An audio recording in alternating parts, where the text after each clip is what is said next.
Hey guys, welcome to the channel. It's Jack with Stronghold Strength and Conditioning.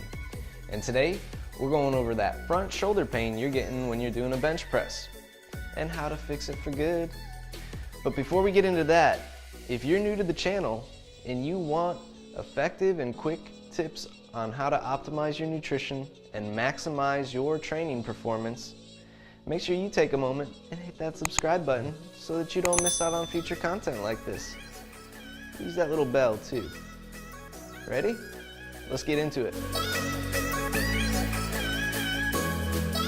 Alright guys, so today's video comes from a question that I received after my last video, how to fix wrist pain from push-ups, which I'll put right up here, that link, in case you're getting that as well. But the question came from Meredith about her husband receiving shoulder pain after bench press, and the only thing that's really fixing it is his range of motion being limited to about 90 degrees or not breaking down into the full depth of the bench press. So today we're going to get into why we get that shoulder pain specifically on a bench press, what we're missing and what we need to do to actually correct that to alleviate that pain altogether in the long run for good. So the pain that we're talking about, just to be a little more specific today, is that deep pain right at the front of the shoulder where the deltoid meets the pec. And the bicep even runs up in there. So what we're looking at is actual pain coming from a shortening of the tissues on the anterior portion of the shoulder, specifically right around that joint capsule itself. And it can be pretty nasty because those tissues can get tight and there's a lot of fascia right around that joint that can shorten up and make it resist the bench press itself, specifically when we lack range of motion at the shoulder. The range of motion that we're lacking is internal rotation of the glenohumeral joint itself. So the ball and socket joint limits internal rotation. So that would be putting the arm behind the back or even just turning in here.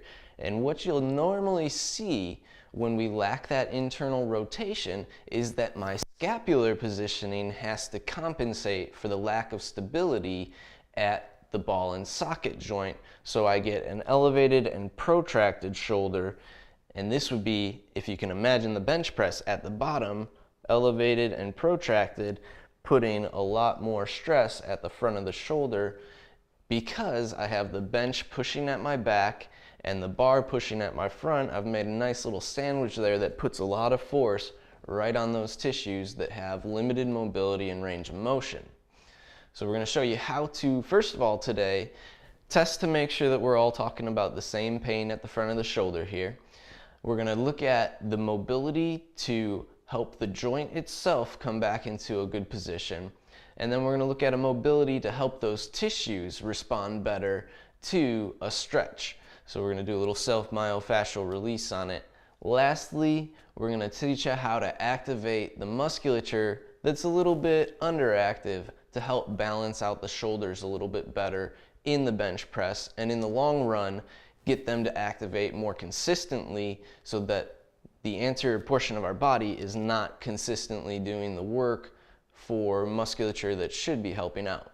So we're going to look at shoulder internal rotation, and this is a quick and easy test. And honestly, if you have no other equipment that I use today, you could actually use this as the stretch to help start to alleviate that pain that you're getting. It just might take a little bit longer as opposed to the other techniques that I'm going to show you. I want to have my feet planted, and I'm going to take both arms and put them under my lumbar spine there. Okay? From there, I'm going to lay my hips back down. I want to make sure my abs are tight, so you'll actually feel your back pressing against your arms pretty firmly here. And honestly, some of you might not even get to this point to begin with. What you'll see if you're tight and lacking internal rotation is a big crease at the shoulder, and your chest will actually be caving in toward itself here. Now, if you can't do it with both arms, you can also start with a single arm underneath. If you're getting that pain in this position, if you're getting discomfort in this position, there's a good chance it's that lack of internal rotation at the glenohumeral joint that's causing you this pain in your bench press. So the first step that we're going to take to fixing this issue is start to relocate the joint so it's in a centralized position and no longer pulled toward the front of that joint capsule, which is also going to pull at those tissues that you were just feeling in that stretch that we gave you a second ago to test whether your internal rotation was good or not. So what we're going to do is take a resistance band. This one is 50 to 100 pounds. You want something that's at least got about 60 or 70 pounds of pull to it when it's pulled in tension. And I'm going to place it at the front of the shoulder itself here, right about at that crease where you're probably feeling that pain, right where the pec meets the deltoid itself. Okay? I'm going to actually take a step out so that I'm in a tall kneeling position. I'm flexing my butt, flexing my stomach. I've got my core braced well. And I want to put that arm in the same position that I had it in while I was lying down and testing here. So I'm reaching across for the other arm, and I can actually grab that arm if I want to help myself. The big key is that I stay squared up here, looking straight ahead, making sure that I'm not rotating toward the band at all or toward that front leg, and everything is squared off. I'm letting that band pull my shoulder blades back, and I'm just letting it pull at the front of the shoulder. It's going to be a little bit of core workout for you as well here, making sure that you're able to maintain the flex of the glutes, the abs, and keep those shoulder blades kind of working back toward one another in this position. That's position one on the band. You might spend about a minute in that position, letting things kind of relax and just taking some nice deep breaths. Position two, I'm just going to slide the band down to the elbow. Put the arm in the same position, and you're going to be able to step a little bit further back out here, but what you'll feel is that elbow getting pulled back, and my shoulder blades still trying to keep together here, glutes tight, abs tight. What I want to make sure is not happening is that this is forcing me to round forward, having that band pulling at the elbow there. So I really want to keep my chest open, and that's ultimately the goal throughout all of this, is getting that chest to be as open as possible with those tissues resisting as little as possible. I'll spend a minute in that position, and then I'm going to do one more.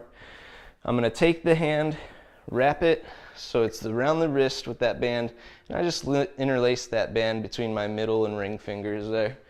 And I'm actually going to go all the way around so that the arm is pulled by the band across the back of my body here, with my shoulders down and back, my butt tight, my stomach tight. I'm trying to relax as much as possible and just let the band take my arm. Now let's look at the soft tissue work that we can do to help make this process a little bit quicker and go smoother. So for the self-myofascial release, you're going to need a kettlebell or a softball. You can use either or. The reason I use the kettlebell is for females mostly. Honestly, the anatomy, it makes it a little bit easier to have some extra height from the ground with the self-myofascial release technique that we're going to be using for the pec. The softball will work fine if you're a guy. And then we're also going to be using VOODOO floss. Now once again, you can do these techniques without the VOODOO floss, using just the kettlebell and the softball, but to make them the more effective version, you want to get some of this, and I'll put a link down below in the description to Rogue where you can find these for 25 bucks for a set. This stuff works magic. You've seen it once before in one of my videos. You'll see it a lot more coming along. So if you get a set now, you'll be using it, I can promise you that. And what we're going to start with is by wrapping from the bicep up in toward the deltoids. We want to make sure that all the tissues from there circumferential, and that's why I like the VOODOO floss, is because it's a circumferential wrap of the soft tissues. We're going to mobilize all those and do a little bit of soft tissue work using just that VOODOO floss alone. This simply is going to be along for the ride in the rest of the positions that we're going to be working now. So what I want to do is actually focus on a pec release while I have that arm in the same position, internally rotated at the shoulder. So right along that crease, I want that handle to run. From there, I'm placing the arm back behind me. And like I said, I can flex into the bar. I might get a little bit of increase in discomfort. And that's what I'm looking for, is those uncomfortable positions here where I really feel the musculature fighting that pressure from the handle. And every time I release the muscle, I want to let that handle sink deeper and deeper into my chest. As I flex and release, I'm also doing the work at the bicep and at the deltoids, naturally helping release those tissues as well. The nice thing here is I'm also drawing some really nice blood flow to this area, so it's going to help repair and recover any tissue damage that might be in there from bench pressing or other exercises that have overused that area. Now I have about 5 minutes or less, depending on how my blood flow is and how tight I've wrapped this band, but I do want it to be fairly tight when it is wrapped. But I want to make sure I'm not going over 5 minutes. You'll notice maybe a little discoloration from my right hand to my left here, and that's okay. You're going to get that little bit of a zombie look. You just want to make sure that you're not getting any tingling going down the arm or anything that's neurologically sending activity in that way.